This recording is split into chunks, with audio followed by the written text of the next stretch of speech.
Hello, everyone. My name is Adam Williams, and you are listening and maybe even watching another episode of Retail Redeveloped. I'm very excited to be joined today by Wayne Lin. He's the co-founder of GetUpside.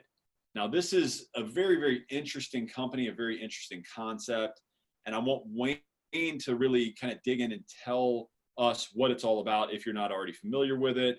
It's very intriguing. It uses machine learning to try to figure out how to best personalize reward systems. It's very interesting, and Wayne is going to tell us all about it. Wayne, thank you so much for joining us today on Retail Redeveloped. Great, Adam. Thank you so much for having me and GetUpside on the show. Really excited to spend the time with you today. So you want me to just start off and kind of explain GetUpside? Yeah, I'd love that. But honestly, before we really dive into GetUpside, would you just walk us through kind of your background, how you ended up working on, something as interesting as GetUpside, and really talk a little bit about kind of the why behind your business and what kind of got you inspired to get into retail. I'd love to start there if that's all right. Sure. So my background is mostly in technology and sales and marketing. If you kind of look at my personal career and then my co-founders and I and our respective paths, it's really come in kind of those couple areas. So one is technology. The early part of my career, I actually started management consulting, working at a firm that focused on quantitative approaches to helping drive sales results. And so I did a ton of data modeling to then help basically salespeople sell better and marketing teams market better. From there, I moved into Google, where I spent 5 years on the advertising side of the business, really seeing ground level how in the digital space, personalization and data-driven marketing techniques were really changing how well marketing could be done and how well and how high performance it could be. And so that kind of put a thought into my head. From there, I then went to this other company called OPower, which is in the clean tech space. And OPower was really focused, similar theme here, which is data, but using data to change consumer behavior. And it was focused specifically around energy usage. So how do you get people to use less energy, which is good for the environment because it reduces carbon emissions, but also helps you save money. But really, people don't really care about energy. So how do you get people to pay attention to something that fundamentally don't care about and then change their behavior around it? Which goes right back to retail, right? Retail is about getting people to change their behavior and get the things they need in their life and discover new things that bring them joy in life. And so I spent 5 years or so at OPower changing consumer behavior around climate change, around energy use. And at the end of that period is when GetUpside started. And so myself, my co-founders, the CEO, which is Alex Kinnear, he's one of my co-founders. Alex and I actually go back all the way back to our Google days about 15 years ago, where we both saw the ground level of personalization, data-driven personalization on the internet, and how that changed fundamentally advertising. That's one part of Google's personalization. Basically, everything at Google's personalized, right? Not just the ads, but your search experience, et cetera, et cetera. And when we thought about starting GetUpside, really we went to, hey, if we're going to be building something and we're going to be spending our time doing something, how do we do something that's really meaningful for our communities? And we really wanted to do something that helps people, that's meaningful. We didn't want to just make another app that we would personally make a lot of money off of, but what didn't have a larger mission or meaning. And for us, that came down to communities, and today we describe it as helping our communities thrive. So how do we really build a system that helps communities, of which retail is the bedrock of our communities, right? It creates jobs, it creates places to go get the things you need. And then how do we connect that to consumers in a really smart way? And all of our experience changing consumer behavior, using data to drive personalization, that all kind of swirl together into what now is GetUpside, which is we are building the brick-and-mortar personalization layer for retail, to basically take everything that exists online today and all the sophistication of the technology there, and then bring it into the physical retail world. Because we know that e-commerce has applied a lot of pressure, which causes innovation and change into physical retail, right? And brick and mortar retail. And we want to help the brick and mortar side of it.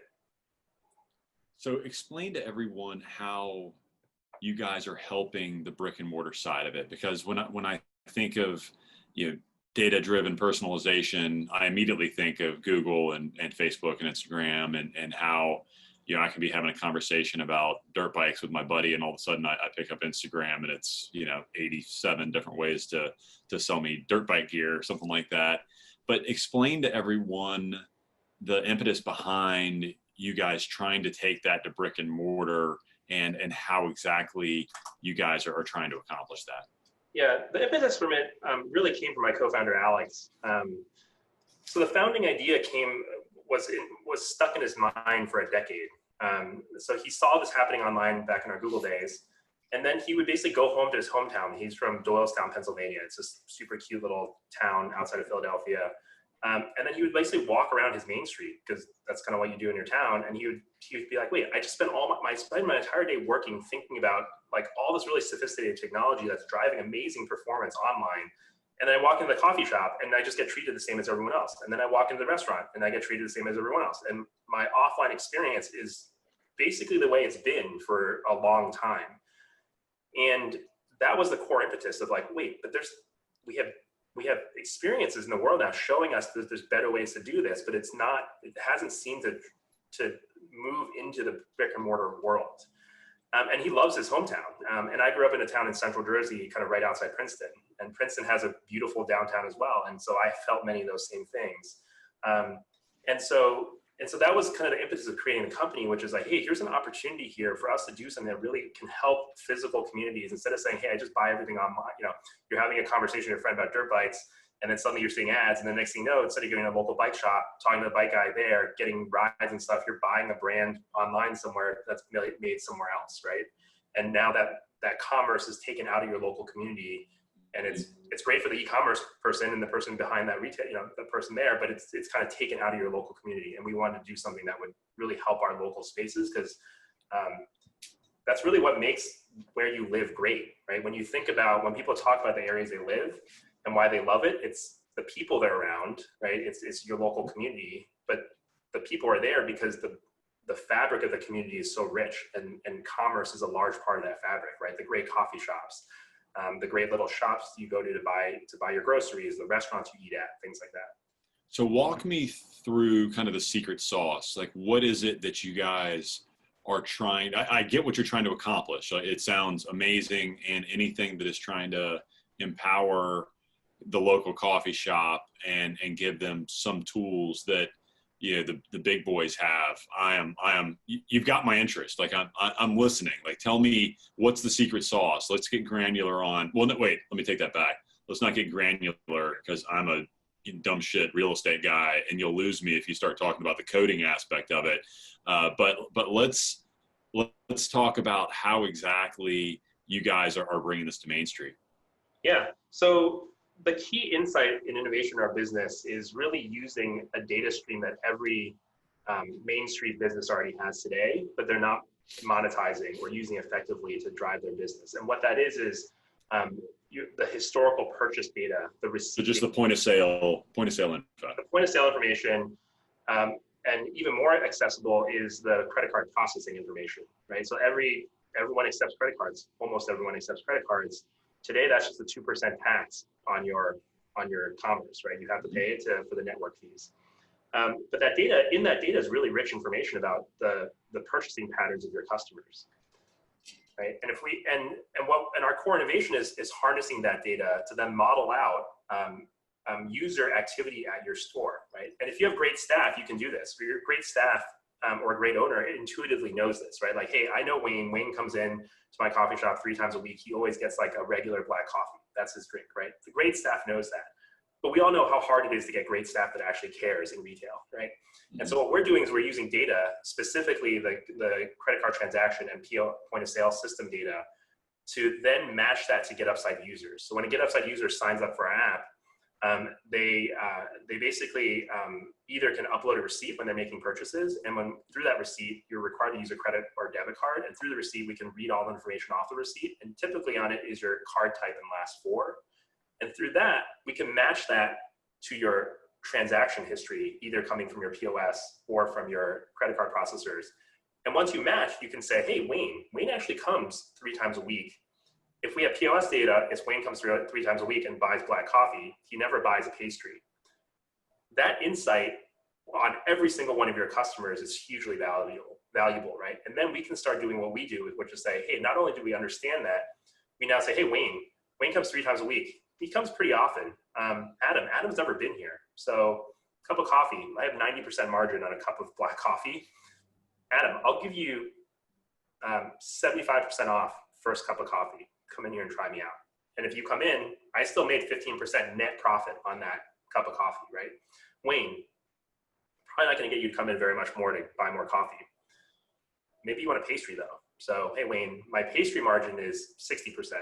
I'll give you a 30% off pastry if you want to come in and pick up a pastry sometime, right?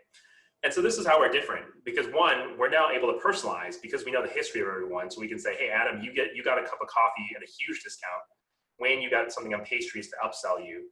But by the way, both of these were inside the margin of what's available, versus if you think about a lot of other programs out there, they typically don't have two things. One, they don't have intelligence on the customer. And two, they don't know your margins and they don't work with you to figure out your margins. So they're just blindly discounting large amounts of money to everyone. And when you do that, that's cannibalization, right? If I got a 75% off a cup of coffee, that would be cannibalizing for Wayne because, you know, I come in 3 times a week and I pay full price. So why, but sure, if you want to give me 75% off, I'll take it, right? So you need to make sure not to give me that offer, but to give it to you, Adam. And for me, you need to know for me, what else might bring me value in life? Maybe it's a pastry, right? So that's the core of what we're doing here. And to our knowledge, we've been at this for 4 years now. We don't see anyone else doing it to this level of sophistication. Yeah.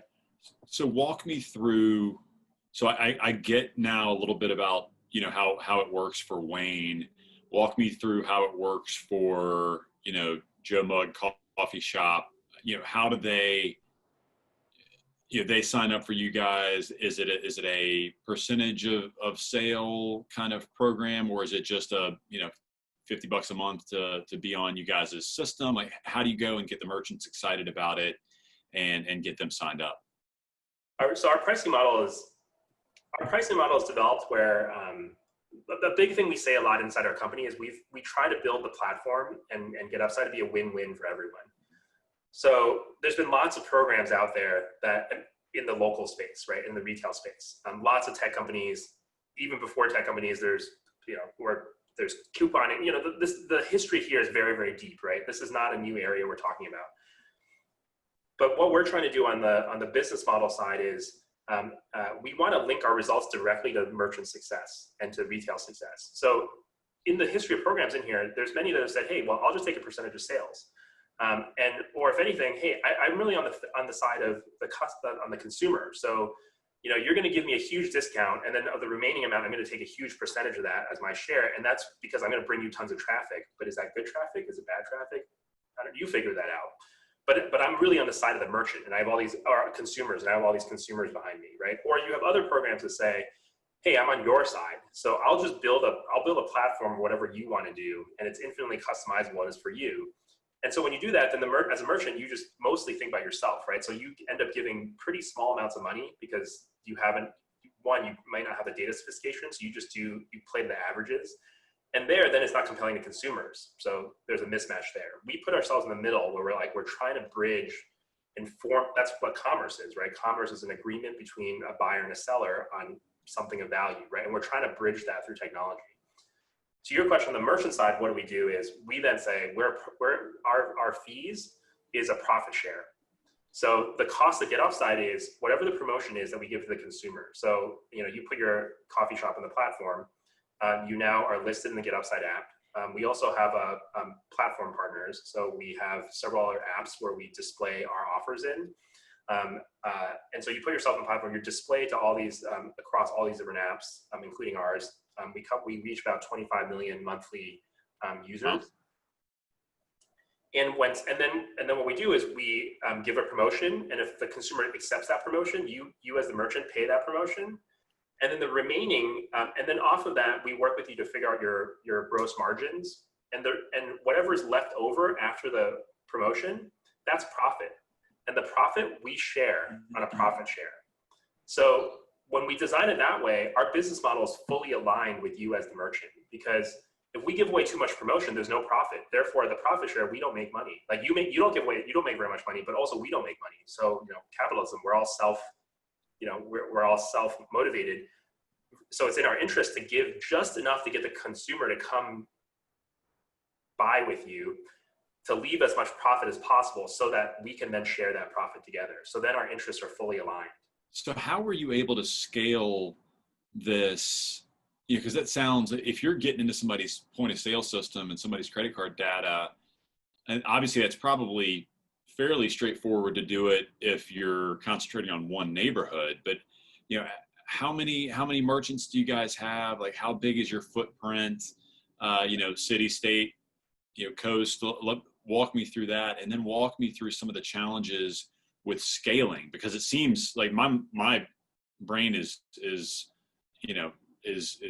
going through all the different ways and all the different promotions and all the different minutia, because the coffee shop's different than the dress shop's different than the shoe shop.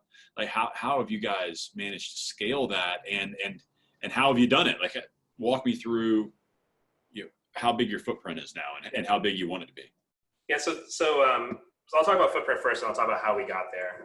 How we did it. So our footprint today is we just passed 20,000 merchant locations on our platform. Wow! We operated. Congratulations! That's awesome. We were 10,000 a year ago. So in the last 12 months, we've added 10,000 additional locations on the platform. We're powering about $1 billion of commerce a year is running through the platform at this point. That's grown probably 4x in the last 12 months. And we operate essentially nationwide. I think there's 3 states we're not live in, which might be North Dakota and 2 others. But we're basically nationwide. And you're missing all the big money up in North Dakota. Come on, man, you got to get up there. I mean, we have Hawaii and Alaska, so even those states are on there. And so yeah, we've been very, very fortunate. It's been a lot of hard work, but we've also gotten some nice breaks in terms of getting the company to where it's at now. In terms of how we do it, this is why fundamentally this is a software and large data problem, right? Because to do this on, as I'm describing these examples on a single person basis, you can see how you would do it, right? Even for like a single coffee shop, I could probably go download my receipt logs. I could go match up, when you come in, I could probably match up you to my history. Like I could do it for a single location. But the question is, how do you do it for 20,000 locations? How do you get all that data? What are the algorithms that are running to do this pricing at mass scale? That's where the hard part comes in. And that's where, the DNA of our company is software engineers and product managers. So myself and Alex were product managers, and product managers are basically, it's a tech term, it's a tech title that basically it's a business and technology integrated role where you think about, hey, what's the business problem I'm trying to solve? And then how do I apply technology into it? And Alex, the CEO, and I, our background is primarily in product development. And then the other founding members of our team, we're basically the best engineers we've ever worked with in our careers. And we've worked in some pretty good places. So we've run across a number of very, very talented engineers. And so that's the core of it. Like to do it at scale, you have to use software to do it. And we are touching a ton of transaction data. By the way, it's not sensitive transaction data. So when I say a ton of data, it sounds scary. It's not actually that scary, because if I go on a tangent for a second, because the core data we're touching is anonymized credit card transaction data. Because in these point of sale systems and in the credit card processing systems, they don't show you the full credit card number, right? That would be a huge security risk. You see the first 6 digits, which is the issuing bank and the card type and stuff like that, and the last 4 digits, which is just a random number. There's tens of millions of those combinations. So it's not personally identifiable. Right. But that said, it's unique enough for a coffee shop, because a coffee shop doesn't have 10 million customers. For a single coffee shop, it's basically unique. So it's essentially like an online cookie for us. And cookies are also they are anonymous, right? You can't tell who a person is from an online cookie. And so we're touching a relatively safe data set, but through looking at the data at scale and through statistics, you can then start finding patterns through it. And that's kind of how we do what we do to get us where we are today. So how has your business changed with COVID? Did you guys just see it? Obviously, in-person retail fell off a cliff. Did your did your upticks, did your new users, did your saturation just completely flatline, and now you're creeping back up, that now that people are leaving the house a little bit more, or have you guys figured out a way to shift to a little bit more of an e-commerce centric model? Because through to-go food and other things, walk me through how your last 6 months has been, other than stressful like everybody else's. 6 months has been stressful. That said, we've been very fortunate. We've done well through this period. We went in probably like every company in the world, not knowing what was in store for us, battening down the hatches and getting ready to ride out a really rough storm. We were able. We made through it. We successfully rode through it, and now we're operating our company with the mindset of COVID's not going away. It's not going away anytime soon. So really, it's how do we adapt and operate and continue to grow in this world. That said, we have a number of things going for us, which is we operate in today. Actually, you asked this a little bit earlier, and I realized I didn't say this. Today, we operate in 3 categories: restaurants, groceries, and fuel, gas stations, convenience stores, things like that. And so we focus specifically on everyday purchase categories. So it's the stuff you need in your everyday life. And we do that purposely. Because also to your point, like, it's incredibly complicated. A coffee shop is different than a sushi restaurant, which is different than a barber shop, right? And we totally recognize that. Our platform is built to be generalizable across every category of retail, but we specifically pick subcategories one at a time to go in and deeply understand, so that when we work with that industry, we actually understand your business and we can actually really help you, versus like, hey, we have a generalized platform that may kind of fit, but not really. So that's one. So today it's 3 categories: restaurants, groceries, fuel, gas. And so in those areas, people need it, right? Even when we ended lockdown, yeah, we did see a huge hit. The gasoline sales dropped 50 to 60% in places things were locked down. Restaurant sales dropped 80 to 90%. Grocery sales went up because people still need to eat, right? So thankfully, we have some resilience in our different categories. And as lockdowns have ended, there was still essential traffic workers, right? So people still need to get around. So fuel still helped us hold our way through this, because people need to get around. And in the period we're at now, COVID it's made our mission and our purpose even more clarifying and important to us, right? Because first is which we can't help with, which is we need to find a solution to COVID, right? We need to have a virus. We need to think about. You guys are smart, man. Get on that. Help us out here. Let's get this COVID thing knocked out, please. Yeah, we're not doctors, and I know nothing about genetic engineering, vaccines. But so that's step one, right? We need to get over that. But along with that is tremendous economic damage from that. So then that goes to step 2, which is many of us personally are feeling it in our lives, right? People are taking pay cuts, people have lost their jobs, money is tighter than ever. That's only going to probably continue while we still haven't figured out how to really control COVID, because it'll spike, things will lock down, right? That's part 1. Part 2 is then the bedrock of our communities, the commerce that's there. Huge devastation there as well. Same economic damage, right? So our purpose is even stronger now. Like, our focus, we're not moving to e-commerce. Our focus is we are needed more than ever in our local communities to help the businesses there reestablish their businesses coming out of COVID, right? Coming out of COVID, you're going to need to find your customers again, convince them to come back to you, right? And for consumers, wallets are really tight. So anything we can do to help you gain more purchasing power, I think now is even more needed. So everything that we hear, I say my team has heard over the last 6 months, is that we've been seeing a massive acceleration in retail change, adoption, online adoption, things like that. And that every trend that was already happening has been accelerated 3 to 5 years. Just in the last 6 months. Have you seen that in your business? And then how do people kind of put the pieces back together from that grassroots brick and mortar type situation? Yeah, for sure. We've definitely seen it. I'll talk macro level and micro level. I'll talk on both ends. So micro level. I'm involved with some of the local business in my neighborhood, helping support them, helping incubate them, things like that. And like talking to a local grocer or a butcher shop that's about to open up. When we first started, the owner there, he was like, yeah, online ordering and, delivery, like, nah, we'll get to it. Tech's not really my thing. I really want to provide amazing meats to this local neighborhood. And we're going to source amazing meat. And I was like, hey, I'd love to have a great butcher shop in my neighborhood. I'm in.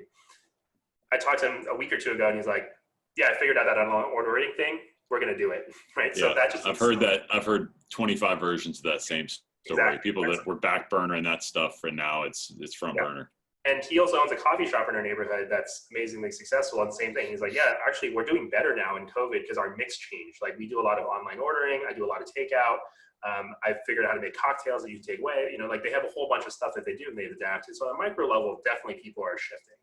On the macro level, you see it as well, right? All the industry trends are pointing to increased acceleration of delivery, increased acceleration of online ordering and pickup, right? All these, so that is pushing pressure on, in our segments, right? Gas, groceries, restaurants, adaptation and integration of those technologies. But I think now the big question, and this is where GetUpside comes back in and we can help, is the next question becomes, is that really good for me? Because grocery delivery, right? Am I going to partner with Instacart? Well, that actually just cuts into my margins. So is it incremental? Does Instacart help drive incremental profit to me that I wasn't earning? Or am I just basically getting taxed more now on delivering a service, right? Or, hey, I'm a restaurant. Do I sign up for Uber Eats? It's 30% of ticket sales. Is that incremental? And let's be honest. I mean, the number of times my wife loves Instacart, right? We do Instacart on groceries.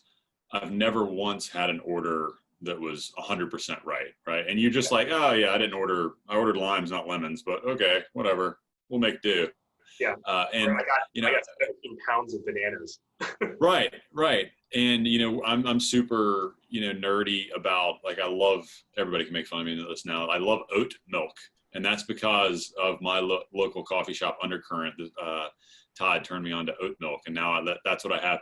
Good luck getting oat milk if you use Instacart. And I know that's a silly example, but everybody has their thing, right? Everybody has, the avocado that it has to be the right way or whatever. And the more the experience is everything in a local retailer, in a brick and mortar retailer, the more that matters, right? Everything that I hear, I get the luxury to talk to some really, really intelligent people about retail every single week, and experience was already everything, and now it's the only thing. So I'd love to hear how you think you guys are adding to that experience, and how else you would coach your local incubator type users to really double down on experience, to get people off the freaking computer screen. Yeah. So experience. So for me, I think about experience in a couple of different ways. Experience, what's behind experience is, and what drives people to say what a great experience is we go back to this fundamental, commerce is the exchange of money for goods and services, right? And so there is a price point in which the experience is amazing, right? Because people love going to McDonald's. No one would say the experience is great, but at the price point, right, you know what you're getting into and you know what you're going for, and you know what a great McDonald's experience is, and it's nowhere near a great restaurant experience, but we've all been to great McDonald's and terrible McDonald's, right? Oh, the fries are so fresh, right? And so for us, the first stage is, and this is where we're at with our company today, and then where we're going in the future will help with the later stages. So the first stage for me is finding the right price to value experience trade-off, right? And so and what we're doing is we're essentially developing personalized pricing at GetUpside. So it comes in the format of a rebate or a discount, but really what it is discovering, hey, what's the right price point that makes you love this place and want to keep coming back?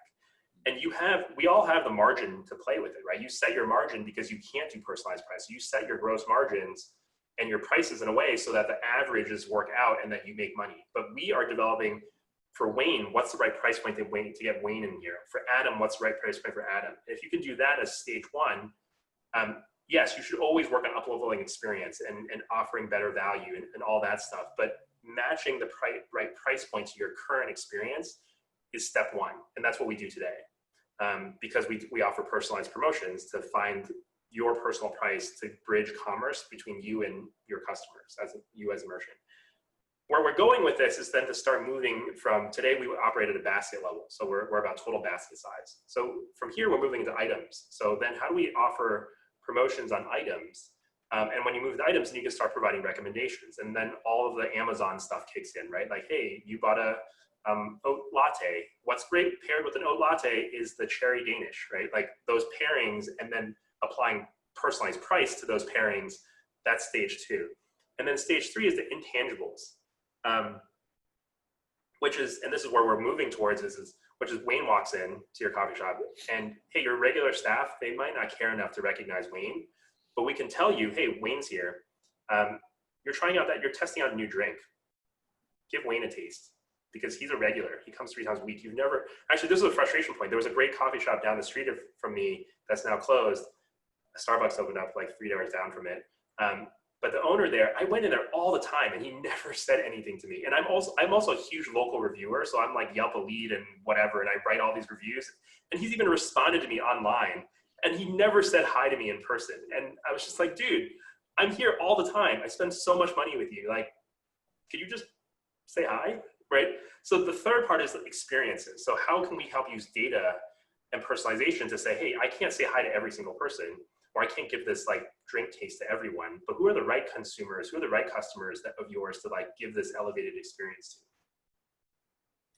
So I would love to hear a couple things. One, I'd like to, since you're a data guy, I'd love to get your take on this. I've heard it said that you have kind of 2 different massive silos of data, right? You've got the Facebook silo. I guess Google would be in this same silo, which is they know kind of who you are, right? Like they know, Facebook knows that you might scroll down a little slower when your ex-girlfriend is in your feed, or they know that, like, you know, I spend way too much time looking at you know, cars and dirt bikes and other things that can kill me. And you've got, on the other silo, you've got Amazon, right? That knows what you buy. You know, they know everything about what you buy, and they're trying to crack the code of everything that you want to buy but you haven't, or how do we get you to buy something twice a week instead of once a week. And that the next big leap will be the group that figures out how to combine those 2 silos of data into one centralized point. Have you heard that? Do you have any opinions on it? Yeah, I think that framework makes a lot of sense. That combination is kind of the holy grail. I think with that combination, there come a lot of questions. Even today with these kind of 2 silos, there's already a lot of questions from consumers on, do I really want my data used that way? Data privacy, yeah. It's a powerful tool. Yeah, it's a powerful tool. And at Google, we had a saying often, right? Like, ads are not intrusive if they're valuable to you. So if we know enough about you and we show you the right ad, then it's information and it's valuable. It's not annoying.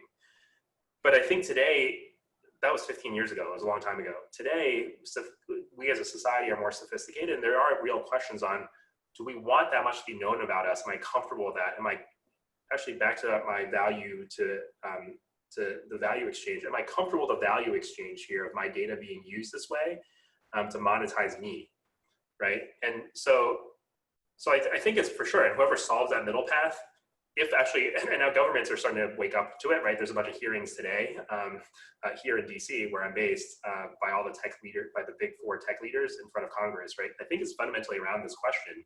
So, will governments allow it to happen? Do we as a society want our governments to enable this to happen? So if it happens and it goes that way, great. I think there's a ton of value that can be developed in there.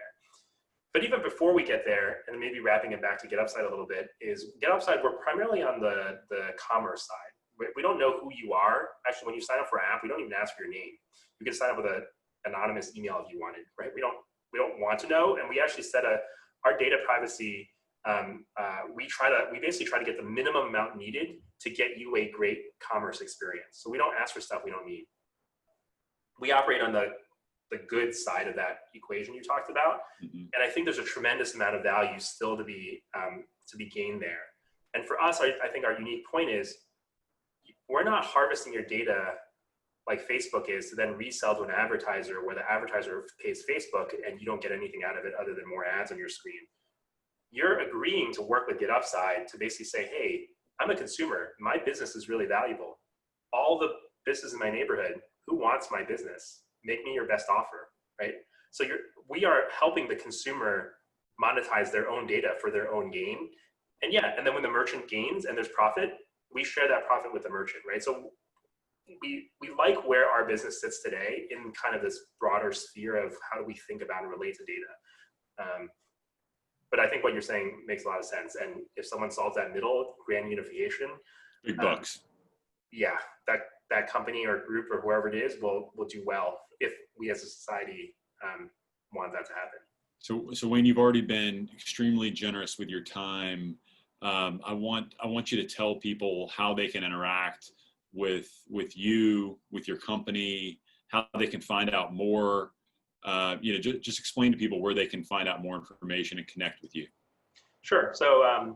So for me directly, I think the best is probably, I'm on both Twitter and LinkedIn. So on LinkedIn, you can find me, Wayne Lin, GetUpside. If you search for that, you'll find me, shoot me a message. Twitter, I'm Wayne, WANE 1024. Drop the Y because it was taken. So you can find me WANE 1024. If you message me there, I'll respond. And for our general company, the website is getupside.com. That's probably the best way to find us online. If you're a merchant, we'd love to work with you. You can also email business@GetUpside if you're a retailer that would love to learn more, and a member of our team will reach out and talk more, or just reach out to me directly, and I'd love to kind of go deeper with anyone that's interested. All right, I want to finish up with a couple like quick knee-jerk kind of questions. Yep. I know you're in grocery, fuel, F&B. What's kind of another dream vertical that you think that you guys can be really effective on, even if it's not today? Like what's something you guys have your eye on?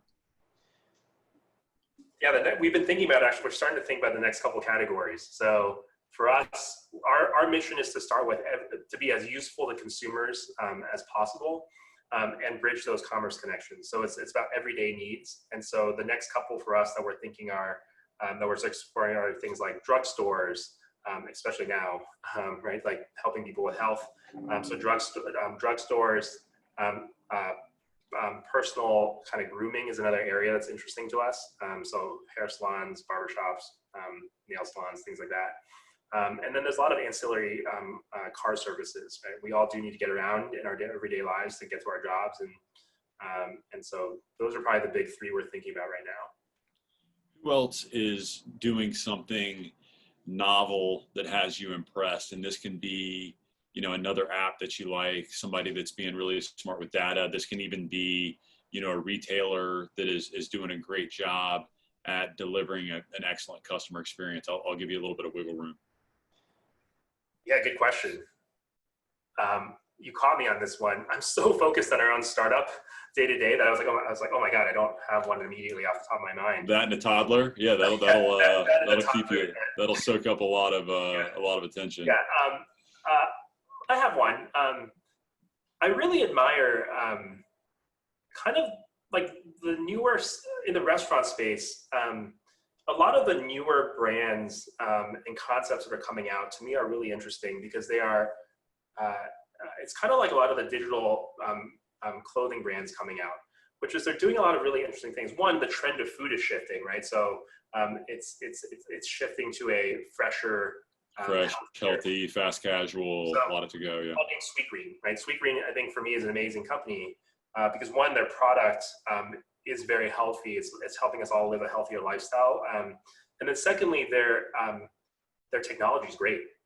They think a lot about a holistic experience from their app and they think about it as an experience, not a set of technologies that I'm plugging in, but as an experience. So, for example, our company is based in a WeWork office. There's a Sweetgreen outpost now, and the app connects to the outpost. So now every day at 11:30, I just hit a button. My salad shows up at noon. I go get it if I'm on a busy day, and I can eat healthy every day, right? But at that same point, they're not sitting back. They continue to iterate on their core product. Like they constantly release new salads that are new and different because sure, I like salad, but I don't want to eat the same one every day.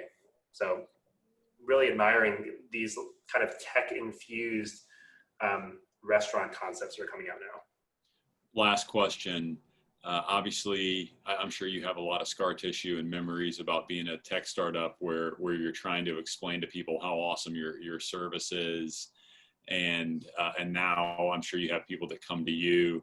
Tell me the biggest thing that has changed going from a nobody startup to having millions of users, and then tell me kind of the hardest lesson that you guys had to learn while you're coming up. Yeah. I think the biggest change is, when we started this, we started in fuel or gas, where none of us have any connection to gas. So we did it because it's an everyday purchase category that many, many people need. So the beginning stages of the company was me, my co-founders, I just would drive into random gas stations in the DC area, knock on bulletproof glass, and try to get someone to talk to me. And so glamorous, man. You tech guys are so glamorous. Yeah, and literally Alex and I, in the morning, we'd look at each other in the eyes and be like, we are not coming back until one of us gets a close, and we just go do it. And I have so much, my background's not in sales. And so I have so much respect for people that go, that are in the sales side of building businesses, because I tried. I'm not a natural at it. And so the biggest change is to go from, for me is, that was the foundation of business. It was great though, because it forced us to really learn the pains and the needs of a single retail location, right? Because you don't get that when you're just developing something in a lab somewhere on high, right? So I'm glad we did it, but the scar tissue and brain damage from doing that, and fighting through all of those very, very early relationships. Just these days, it's different. These days in fuel, our conversations are with BP, Shell, Phillips 66, Valero. Like, we have conversations with Fortune 50 multinational companies, and that's the style of conversations. And so it's dramatically changed. The style of it is very different. So that's probably the biggest change I've noticed. Hardest lesson or most expensive lesson you had to learn as you were getting this thing off the ground? Yeah. Hardest lesson, I would say, I think it's not, maybe not a lesson, but it's just something to take with you, which is, it's starting something from scratch is the hardest, it's the most rewarding. It's like having a kid. It's the hardest thing you'll ever do, and it's also the most rewarding thing you'll ever do. And it's just about staying humble and trying to do your best every day. There's no shortcuts. There's no secret magic. It's just putting your head down, putting in the work every day to try to be the best you can be, to try to do your best. And if you do that and you work hard, then on the kid side, yeah, you'll raise a great kid. On the business side, then you just have to get lucky. And if you catch luck enough times, then you can end up making it through that. And so I think that's what it is, right? It's not like we're not smarter than other people. We're not, we're willing to put in the work, and we're willing to learn and stay humble about that. And that's the lesson. And that's also what we strive to not lose as we get bigger, right? That's great. Wayne Lin, co-founder of GetUpside. Thank you so much for taking time and chatting with us, explaining what you do, why you do it. I love anybody that's trying to figure out a way to give some extra advantages to smaller brick and mortar guys. Can't wait to see how you guys keep growing and keep rocking and rolling. Wayne, thank you so much for joining me today. Awesome. Adam, thank you so much.